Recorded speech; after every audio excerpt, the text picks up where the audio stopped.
జగదేక వీరుడైనటువంటి అర్జునుడికి జగద్గురువు అయినటువంటి శ్రీకృష్ణ పరమాత్మల వారికి పాదపద్మాలకు నమస్కారం. ముందు మనకి చావుని ముందే అంచనా వేయొచ్చు మనం. అలాగే మనకి చావు కూడా సిగ్నల్ ఇస్తుంది. దాన్ని మనం గ్రహించగలిగేటటువంటి కెపాసిటీ మనం పెంచుకోవాలి. దానికోసమే ఈ మెడిటేషన్లు, ఈ పూజలు, పునస్కారాలన్నీ. ఇప్పుడు ఒక వ్యక్తి ఉంటాడు, తెగ పూజలు చేస్తున్నాడు, మోక్షం వచ్చేస్తుంది అంటారు. మోక్షం ఏంటి? మోక్షం ఏంటి? దాని డెఫినేషన్ ఏంటి అసలు? స్వామీజీలందరూ వెళ్ళి నాకు ఇల్లు కావాలని అడిగామనుకో, వాళ్ళు ఏమంటారు? వాడు ఇల్లులు కట్టుకుంటాడు. మంత్రగాళ్ళు వీళ్ళు వాళ్ళు ఇల్లులు కట్టుకుంటారు, కానీ మీకు ఇల్లునిచ్చే కెపాసిటీ వాళ్ళకు ఉంటుందా? ఉండదు. అందువల్ల వాళ్ళు ఏం చేస్తారంటే టాపిక్ని డైవర్ట్ చేయడం కోసం పరమాత్మ ఉన్నాడు, మోక్షం కోసం సాధన చేయి, ఇలా డైవర్ట్ చేస్తారు. కాబట్టి మనము జన్మ ఎత్తిన తర్వాత మనకి ఆటోమేటిక్గా మన సాధన మనకి తెలుసు. అదే రమణ మహర్షుల వారు చెప్తారు. భగవాన్ రమణ మహర్షుల వారు తిరునావెల్లిలో ఆయన ఏం చెప్తారంటే, నిన్ను నువ్వు తెలుసుకో అంతే. నిన్ను నువ్వు తెలుసుకున్నావంటే నువ్వు ఎక్కడి నుంచి పుట్టావు, నువ్వు ఇప్పుడు జీవితం జీవిస్తున్నావు, ఎక్కడ చచ్చిన తర్వాత ఎక్కడో పోతున్నావు, దట్స్ ఆల్, మ్యాటర్ క్లోజ్. ఈ ప్రపంచం అంతా నీ వెనక వస్తుంది అంటారు. ఆయన 5వ క్లాస్ చదువుకున్నాడు, అందగాడు కాదు. అయినా సరే ఇప్పటికి కూడా కొన్ని లక్షల మంది విదేశీ భక్తులతో సహా ఎందుకు వెళ్తున్నారు అరుణాచలం? మన రమణ మహర్షి, భగవాన్ రమణ మహర్షుల వారి దర్శనం కోసం. నిజమైన యోగులు ఇలా చెప్తారనమాట. మిగతా వాళ్ళంతా డూప్లికేట్ బాబాలు, డూప్లికేట్ స్వామీజీలు, డూప్లికేట్ మంత్రగాళ్ళు. వీళ్ళు చెప్పేది ఏంటంటే సాధన చేసుకో, మోక్షం వస్తుంది. ఎవరికి కావాలి నీ మోక్షం, ఎవరికి కావాలి నీ సాధన అని అడిగేటటువంటి దమ్ము, ధైర్యం, వివేకత ఈ చెత్త ప్రజలకు ఉండదన్నమాట. కాబట్టి మీకు చావు సిగ్నల్ ఇస్తుంది. అది పురాణాల్లో చెప్పబడింది. ఏ అధ్యాయాల్లో, ఎక్కడ, ఏ పురాణంలో ఉందో కావలసినటువంటి వాడిని నన్ను అడగొచ్చు, నిర్మోహటంగా చెప్తాను. తల్లిదండ్రులకి దూరంగా వెళ్ళిపోతున్నారనుకో, వాళ్ళకి చావు అతి త్వరలో ఉంది అని అర్థం. అంటే పిల్లల్ని బాగా, అంటే అందరూ చూసుకుంటారు, విపరీతంగా చూసుకుంటారు, చూసావు చాలా మంది బాగా. అటువంటి వాళ్ళకి చావు దగ్గరగా ఉంది అనేది ఒక సిగ్నల్. ఎందువలన? Too much is too bad అన్న. ఈ ఎక్కువ ఎవరైతే అటాచ్ అయి ఉంటారో వాళ్ళకి దీపం ఉంటుంది చూసారా, ఆరిపోయే ముందు దీపం చాలా పెద్దగా వెలుగుతారు అనమాట, ఎక్కువ వెలుగునిస్తుంది, టపక్కన ఆరిపోతుంది. అంటే మళ్ళీ నేను రాలేను, మళ్ళీ నేను భార్యా పిల్లల్ని చూడలేను అని ఎన్నో రోజుల చచ్చిపోయిన తర్వాత ఆ చూపించే ప్రేమ ఇప్పుడు చూపించేస్తాడు భార్యా పిల్లల మీద. అలాగే తల్లిదండ్రులకు దూరంగా ఎందుకు వెళ్తాడంటే, చిన్న పిల్లాడిని మనం కనుక చూసుకున్నట్లయితే ఆ పిల్లోడిని వదిలి, తల్లిని వదిలి ఆ పిల్లోడు ఉండలేడు చిన్నప్పుడు. మన అందరం కూడా అలా ఒక 2-3 ఇయర్స్ ఉండలేము. ఆ తర్వాత ఏం చేస్తాం? స్లోగా డిటాచ్మెంట్ స్టార్ట్ అవుతుంది. పెళ్ళి అయ్యేసరికి తల్లిదండ్రులను మనం మర్చిపోతూ స్లోగా వస్తాం. అండ్ మన మరణం దగ్గరికి వచ్చినప్పుడు తల్లిదండ్రులను దూరంగా వదిలేస్తాం. ఎందుకంటే అది తట్టుకోలేనటువంటిది తల్లి ఒక్కతే.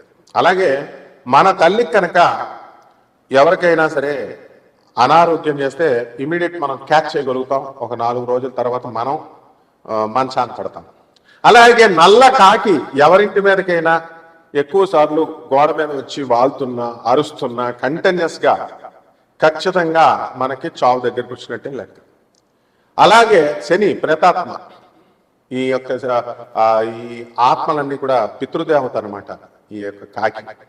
అలాగే గొడ్లగోప ఇంట్లోకి వచ్చింది అనుకోండి, గ్యారంటీగా ఇంటి యజమాని మీరే పోతారు, మెయిన్ పర్సన్ పోతాడు, సంపాదించేవాడు పోతాడు, అది గొడ్లగోప వస్తే. అలాగే తీతువు పెట్ట అడిస్తే ఫ్యామిలీ పోతారు. యాక్సిడెంట్లో చూడండి, చాలాసార్లు ఒక పెళ్లికి వెళుతూ యాక్సిడెంట్ అవుతుంది. ఎందుకని మనం చాలా పెద్ద గొప్పోళ్ళుగా, చాలా ధైర్యస్తులుగా, మనమే చాలా మేధావులుగా ఫీల్ అయిపోతుంటాం. గట్టిగా జ్వరం వస్తే అమ్మే అంటాం ఒక 10 నిమిషాలకే. అదే మంచి బలంగా ఉంటే దేవుడున్నాడా ఏంటండి. మొన్న ఈ మధ్యన కర్ణాటక చెందినటువంటి ఒక వ్యక్తి గురించి, అరే మంత్రాలు లేవు, యంత్రాలు లేవు, భాగేశ్వర్ ధామ్ అని ఒకటి ఉంటుంది, కరోలీ సర్కార్ అని ఉంటాడు. వాడికి బుద్ధి లేదు, చీఫ్ మినిస్టర్లకు బుద్ధి లేదు, ముందు ఎమ్మెల్యేలకు బుద్ధి లేదు, ఎంపీలకు బుద్ధి లేదు. వీళ్ళంతా దేవుణ్ణి వదిలేసి వీళ్ళ దగ్గరికి వెళ్తున్నారనమాట. వీళ్ళే దేవుళ్ళని వీళ్ళ ప్రచారం చేయడం వల్ల, వీళ్ళ దగ్గరికి వెళ్ళడం వల్ల వాళ్ళు నిజంగా దేవుళ్ళ ఫీల్ అయిపోతున్నారు. కాబట్టి అందులో ఎంతో మంచిగా అలాంటివి నడవకూడదురా. ఫోన్ నెంబర్ చూసి పేర్లు చెప్తే ఏంటి లాభం, నీకేంటి లాభం? ఫోన్ నెంబర్ చూసి చెప్తే నీకేమైనా ఇల్లు వస్తుందా, జాబ్ వస్తుందా? లేకపోతే ఫోన్ నెంబర్ అవన్నీ జరిగిపోయినాయి.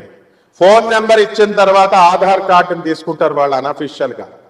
శివోహం అనేటటువంటి ప్రోగ్రాంలో ఒక వ్యక్తి యొక్క ఇలాంటి లీలలన్నీ బయట 5 నెలల ముందు బయటపడ్డాయి. 5 నెలలే జాగింది వాళ్ళ వ్యాపారం. ఫోన్ నెంబర్ చూసి చెప్పేస్తాడు, పేర్లు, ఫ్యామిలీ మెంబర్స్ అన్నీ కూడా ఆధార్ కార్డులో ఉన్నవన్నీ. There will be a network. కాబట్టి బాగేశ్వర్ ధామ్లో ఒకడు ఉంటాడు వాడు. వీళ్ళందరికీ ఏంటంటే చదువులు తక్కువ, అడవులు ఎక్కువ. నిజంగా చదువుకున్నటువంటి వాడు ఎప్పుడు కూడా ఒక వినయంగా, ఒక పద్ధతిలో, ఒక సాధనలో వెళ్తాడు. వీళ్ళంతా ఏంటంటే వీళ్ళు అన్ని దేవుళ్ళగా బిల్డప్లు తింటే వెనకాల ఉన్నటువంటి వాళ్ళంతా కూడా రెచ్చగొడుతూ ఉంటారు. వీళ్ళు చేస్తారనమాట వాళ్ళని దేవుడు. వాళ్ళ తప్పుడు కాదు. కరోలీ సర్కార్ అని ఒకడు ఉంటాడు, వాడొకడు యూపీలో. ఇలా చాలా మంది ఉన్నారనమాట.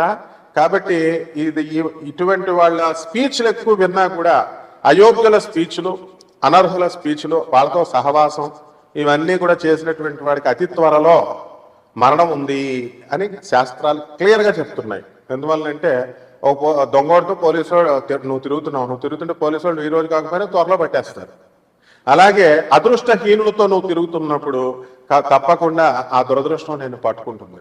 అయోగ్యులు, అశాస్త్రీయ విధానంతో, తర్వాత ఈ యొక్క అవైదిక విధానాలతో ఎవరైతే ప్రచారం చేస్తుంటారో వాళ్ళకి ప్రోత్సహించినటువంటి వాళ్ళు, వాళ్ళతో తిరుగుతున్నటువంటి వాళ్ళు, వీళ్ళందరికీ మృత్యువు దగ్గరగా ఉంది అని. మృత్యువు వచ్చిన తర్వాత అర్థమవుతుంది, ముందేమో అర్థమవుతుంది. మంచిలు చెప్పే వాళ్ళకి ఏమీ కాదు.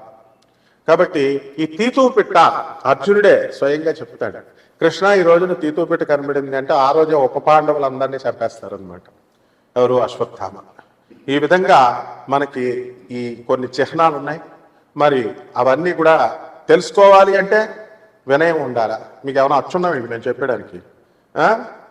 మా గురువుకి శుశ్రూష చేయాలి. శుశ్రూష చేస్తే కొద్దిగా చెప్తారు. అంతేగాని గురువు ఒక ప్రొఫెసర్ చెప్తుంటే ఎవర్రా మీరు అంతా అసలు నాకు చెప్తారు, కామెంట్స్ పెడతారు, స్టూపిడ్ ఫెలోస్. ఎప్పుడైనా సరే, ఎవడైనా సరే క్లాస్ రూమ్ ఇది, వినాలి, విని నేర్చుకోవాలి. లేకపోతే మృత్యువు కబలంలోకి వెళ్ళిపోతాం అంతే. మృత్యువు యొక్క కబలంలోకి వెళ్ళిపోయినప్పుడు, ఆ ముఖంలోకి వెళ్ళిపోయినప్పుడు నిన్ను రక్షించేవాడు గురువు. వాడే రమణ మహర్షి, వాడే పరమహంస యోగానందజీ, వాడే ప్రభాత్ రంజన్ సర్కార్. కాబట్టి ఈ ద్వాదశ జ్యోతిర్ రాశులకి ఏ విధంగా జరుగుతాయో మనం, సింహరాశి, ఈ సింహరాశి వారికి మనకి ఈ మృత్యు భయం ఎలా ఉంటుందండి, ఏమిటి మనం అని అనుకుంటే, సప్తమంలో శని, అష్టమంలో రాహువు. మనకి వీటి వల్ల ఎప్పుడూ మనస్సు అశాంతిగా ఉంటుందన్నమాట. సమస్యలు లేకపోయినప్పటికీ కూడా ఏదో ఒక రకమైనటువంటి పీడ ఈ అష్టమ రాహు ఇస్తున్నాడు. కాబట్టి వృత్తి, వ్యాపార, ఉద్యోగ విషయాలలో మీకు చక్కగా బ్రహ్మాండంగా ఉంటుంది, ఎదుగుదల ఉంటుంది, డబ్బులు పిచ్చపిచ్చగా వస్తాయి. ఉద్యోగం ఊడిపోతుందేమో అనుకున్న వాళ్ళు ఉద్యోగం నిలబడుతుంది. తర్వాత మీకు ఈ యొక్క ఈ సింహరాశి వారిని కనుక బాగా గమనిస్తే తెల్ల పిట్ట మీ ఇంట్లోకి వస్తుంది. జాగ్రత్తగా చూసుకోండి. తెల్ల పిట్ట మీ ఇంట్లోకి వస్తే మీకు ధన ఆదాయం, అదృష్టం పరిగెడుతూ ఉంటుంది. ఇక జర్రి మీ ఇంట్లోకి వస్తుంది. ఈ జర్రి కనుక కనబడితే మృత్యు భయం మీకుంది, మీ పితృదేవతలు మీకు కనబడుతున్నారు. ఇదోటి జాగ్రత్తగా గుర్తుపెట్టుకోండి సింహరాశి వాళ్ళు. మరి ఆ తర్వాత మనం చర్చిద్దాం దాని గురించి ఏం జరుగుతుంది అన్నది. ఈ యొక్క సింహరాశి వాళ్ళందరికీ కూడా ఆడవాళ్ళు బ్రహ్మాండమైనటువంటి మనశ్శాంతి. సొల్లు ఫోన్లకు పట్టుకుంటే ఇక అవతల వాడు ఫోన్ బద్దలైపోవాలన్నమాట. ఆ విధంగా వృత్తిలో ప్రమోషన్స్ ఇవన్నీ కూడా వస్తాయి. ఇక ఇతర దేశాలలో జెండా ఎగరేస్తారు. అన్ని దేశాల్లో కూడా మీదే మార్కు. ఆ విధంగా కెరీర్ పరంగా ఎదిగిపోతారు. ఇక మొగుడు పెళ్ళాల గొడవలు అనేటటువంటివి ఎప్పుడు ఉంటాయి కదండి. మీకు ఛాలెంజ్ చేసి చెప్తున్నాను నేను, సింహరాశి వాళ్ళకి ఒకసారైనా మీకు జ్వరం రాకపోతే కనుక ఇప్పుడు నేను వీడియో చెప్పిన తర్వాత అప్పుడు నన్ను అడగండి. అంటే ఎప్పుడైనా వస్తుంది కదా బాబు ఇదేం జాతకం అనుకుంటున్నారేమో. కాదు, నేను చెప్పినటువంటి తెల్ల పిట్ట, జెర్రీ, ఈ రెండు వస్తే ఈ జ్వరం వల్ల మీకు ఏమవుతుందో అప్పుడు మీరు నాకు ఫోన్ చేసి చెప్దురు కానీ. ఓకే. ఇక మీ పిల్లల చదువు కోసం బెంగ, మీ పిల్లల ఉద్యోగాల కోసం బెంగ, చదువులు ఉద్యోగాలు అయిపోయిన వాళ్ళకి మా అబ్బాయికి పెళ్లి చేయాలండి అని బెంగ, ఆ వచ్చిన కోడలు ఎరగదీసేస్తుందని తెలిసినా సరే మీకు కోడలు కావాలి, ఆ కోడలు కావాలి అని పెళ్లి చూపులకు వెళుతూ ఉంటారు. ఇవన్నీ జరిగిపోతాయండి మీకు. ఇది అది అని లేదు, అన్నీ జరిగిపోతాయి సింహరాశి వాళ్ళకి. కాబట్టి సినీ సంగీత సాహిత్య రంగాలలో ఉన్న వాళ్ళకి ఎదుగుదల, రాజకీయ రంగంలో ఉన్న వాళ్ళకి నామినేటెడ్ పోస్టులు, ఇంకేం కావాలండి మీకు? సింహరాశి వాళ్ళకి అన్నీ కూడా ఉన్నాయి. లేకపోతే దాన ధర్మాల్లో మాత్రం ఇది అందవేసిన చెయ్యి చేసేయండి అంతే దానాలు. ఎందుకంటే లాస్ట్కి మీరు ఇప్పుడు చాలామంది మీరు గమనించండి, ఓ పిస్నార్లుగా పట్టుకెళ్తారు తినకుండా. హాస్పిటల్కి వెళ్తే మినిమం 15 లక్షలు. అది కూడా ఎలా చెప్తాడు మీకే సింహరాశి వాళ్ళకి జరగబోయే చెప్తున్నాను, ఎవరికో ఆపరేషన్ అనుకుంటున్నాను. ఓపెన్ హార్ట్ సర్జరీ ఏమండి, స్టంట్ వేయడానికి కుదరదు, డైరెక్ట్ ఆపరేషనే చేసేయాలా. ఆపరేషన్ చేస్తే మీకు ఓపెన్ హార్ట్ లాస్ట్ సారిగా చూసుకోండి అని మీ పిల్లలకి మిమ్మల్ని చూపిస్తారు. మీకు జరుగుతుంది ఇది నేను చెప్పేది. చూపిస్తే అంటే అందరికీ జరుగుద్ది అంటే 1% మంది జరుగుతుంది, మీ వ్యక్తిగత జాతకాలను బట్టి జరుగుతుంది. ఇలాంటి కామెంట్స్ ఎలా ఆపరేషన్ అడిగేవాడు మీకే జరుగుద్ది, ఫస్ట్ పాయింట్ చెప్తున్నా. ఆ తర్వాత ఆపరేషన్ సక్సెస్ అవుతారు. కాబట్టి ఈ సింహరాశి వాళ్ళకి ఏమీ మీకు తిరుగులేదు, మీరు అనుకున్నవన్నీ కూడా సాధిస్తారు. Editors, cameramens, cinema field, productions, hero హీరోయిన్లు అందరూ కూడా మీ అందరికీ కూడా ఏముంది, సంపాదన ఎక్కువ పెరిగిపోయినప్పుడు గర్ల్ ఫ్రెండ్స్ని ఆటోమేటిక్ పెట్టుకుంటారు. సొంత భార్య పిల్లలు చూసుకోకుండా వాళ్ళకి ఎలాగో ఇస్తున్నాం కదా జీతం అని చెప్పేసి ఒక లపాకీని తగిలించుకుంటారు. అందులో 0.5% మంది లేచి వెళ్ళిపోతారు కూడా. కాబట్టి మళ్ళీ ఒక బోల్డ్ మందిని చూసామండి, ఏమండి ఏంటంటే ఇలా చెప్తున్నారంటారు. పెళ్ళాం ఉండగా పెళ్ళాం చెల్లితో లేచి వెళ్ళిపోయిన చూశాను నేను. వారం రోజుల తర్వాత తీసుకొచ్చారు. తర్వాత మా మాస్టర్ ఉన్నాడు, అక్కని చేసుకున్నాడు, చెల్లిని కూడా చేసేసుకున్నాడు దుకాణం. He's name is Subrahmanyam, the great arts college, government arts కాలేజీలో లెక్చరర్, మ్యాథమెటిక్స్ లెక్చరర్. ఏంటి తప్పేంటి? మరి అలాగే ఉంటాయి. మంచిగా చెప్తేనేమో లక్షల్లో వ్యూస్. మా చిర్రావురి మా బ్రదర్ చెప్తున్నాడు, మంచిగా చెప్తేనేమో లక్షల్లో వ్యూస్, నోటికి ఏదో వచ్చినట్టు చెప్తే కోట్లలో వ్యూస్ అని. మరి మీరు సరిగ్గా సాంప్రదాయబద్ధంగా చెప్పేవాడిని సరిగ్గా చూడకుండా మండిపోతే ఇలాగే ఉంటుంది మరి. కాబట్టి ఈ సింహరాశి వాడికి మీకు తిరుగులేదు, బ్రహ్మాండం అంటే ఒప్పుకోరు. బాలేదు అడుక్కు దొబ్బుతారా అంటే ఎందుకు అడుక్కుంటామండి అంటారు. కాబట్టి పరిహారాలు చేసుకోండి, సింపుల్ పరిహారాలు. చక్కగా ఈ సింహరాశి వారికి మనశ్శాంతి, డబ్బు అన్నీ వస్తాయి. జమ్మి చెట్టుని ఎత్తుక్కోండి, మా ఊళ్ళో లేదంటే ఒక మొక్క వేయండి, వేసి పెంచండి, రోజు నీళ్లు పొయ్యాల.